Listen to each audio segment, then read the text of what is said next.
The Game Awards 2017 has now come and gone, with some pretty solid reveals and much deserved awards being handed out. It was a good show with a few hiccups, but it definitely was much better than some previous years. I'm gonna move around as much as the cameraman does. It's like I'm more drunk than I already am. Here's something that hasn't been said before, or said since. Never mind, I'm not gonna even try it. We're checking in with Waves. Yeah, we're checking in. Now, you guys are on the Grand Theft Auto 5 soundtrack. Tell us a little bit about yourself. About yourself. Yeah, the 2013 Video Game Awards was just bad.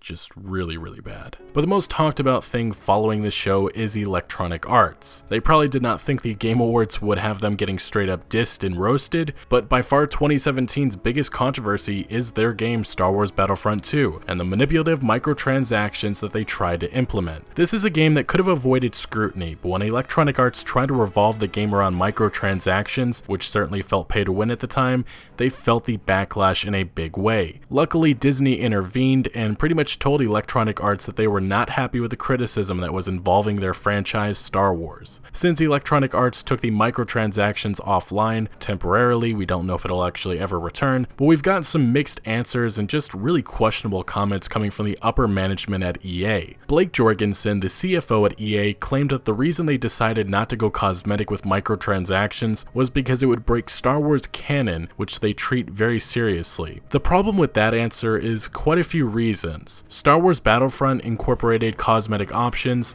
Star Wars Battlefront 2 has hidden unreleased cosmetic options, the multiplayer already has canon-breaking elements, such as Darth Maul being on the same battlefield as Rey, and lastly, Blake Jorgensen used the most extreme example, saying Darth Vader in white probably doesn't make sense versus in black. Not to mention, you probably don't want Darth Vader in pink. No offense to pink, but I don't think that's right in the canon. Besides just the poor narrative that Electronic Arts is trying to spread, they also took a shot at linear single-player games. As some of you know, Visceral Games was shut down a few weeks ago. The developer was best known for their work on the Dead Space franchise. They had been working on an Uncharted-like Star Wars action-adventure game being led by Amy Hennig, game director and writer of the first 3 Uncharted games. Now at the time, Electronic Arts CEO Andrew Wilson had this explanation for canning Visceral Star Wars games, saying, quote-unquote, "You may have heard the conversation around single-player versus multiplayer, or single-player versus live service. The decision to close Visceral and shift the focus of their Star Wars game wasn't about that conversation. It wasn't about this was just a single player and it needed to be a live service. It was more about how do we get to a point where the overall gameplay experience was right for players." EA's original statement additionally said, quote-unquote, "We have been testing the game concept with players, listening to feedback about what and how they want to play,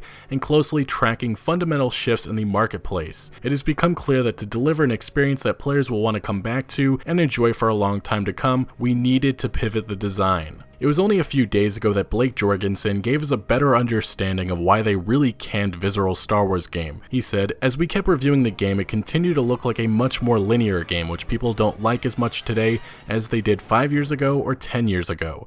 He also continued saying it was an economic decision at the end of the day, and that they probably let this go a little further than they should have. He finished his thoughts with, "You gotta cut the bridge when you realize you can't make a lot of money on something." Now I felt it was important to understand that besides EA ruining Star Wars Battlefront 2, they've been saying some very questionable things, and at the Game Awards, they got a much deserved roasting. It began with Zachary Levi presenting an award and saying the following. And the game award goes to, oh man, I have to pay a microtransaction to unlock. That's so stupid that this has to, hold on, I got this, guys, here we go.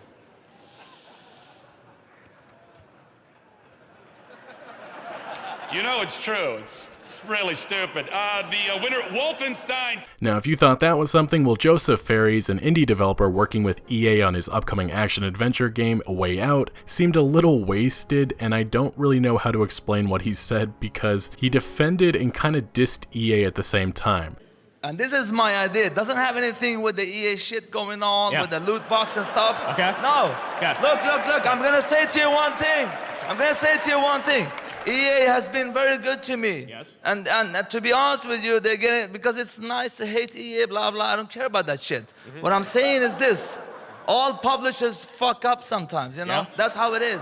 They fuck up. Yeah. But that's what it is. Like, in this case, it's like they've been treating me very well. That's what I'm saying. I have 100% of the income to my team for the game I'm doing, you know? And it's coming soon, right? Yeah, it's coming. I'm talking too long.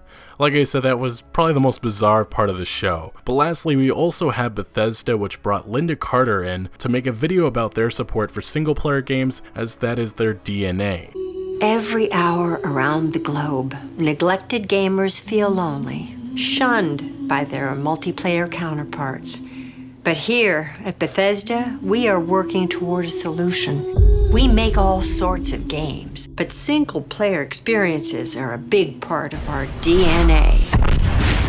The need to save single-player gamers.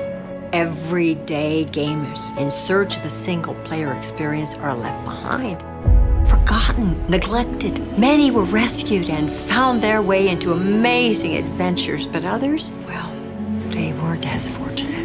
Say what you want about Bethesda, but I will always applaud their support for single-player linear and non-linear games. Personally, I felt like Bethesda was taking a shot at other publishers like Electronic Arts who have stopped supporting these type of games and have basically made up a lie saying that people do not want these type of games anymore. In reality though, Electronic Arts is and has been trying to justify their reasoning for having microtransaction and monetization schemes in almost all of their games. The Game Awards 2017 provided a much-deserved roasting of Electronic Arts and should tell other publishers that this type of attitude and behavior towards consumers is unacceptable. Again, I don't blame the developers and artists, but I blame the Blake Jorgensens, the business suits that run these companies on greed, and could care less about giving consumers something unique and different. All they will continue to do is creating mediocre games that try turning a $60 purchase into something much more expensive. But these little moments that came at the Game Awards were truly special, but this battle of microtransactions is far from over, especially when Electronic Arts is killing it off of Madden and FIFA microtransactions. Anyway guys, what do you think about EA getting some heat at the Game Awards? Let me know in the comment section below. Also make sure to smack that like button if you did enjoy this video or found any informative value, and consider subscribing for more videos like this,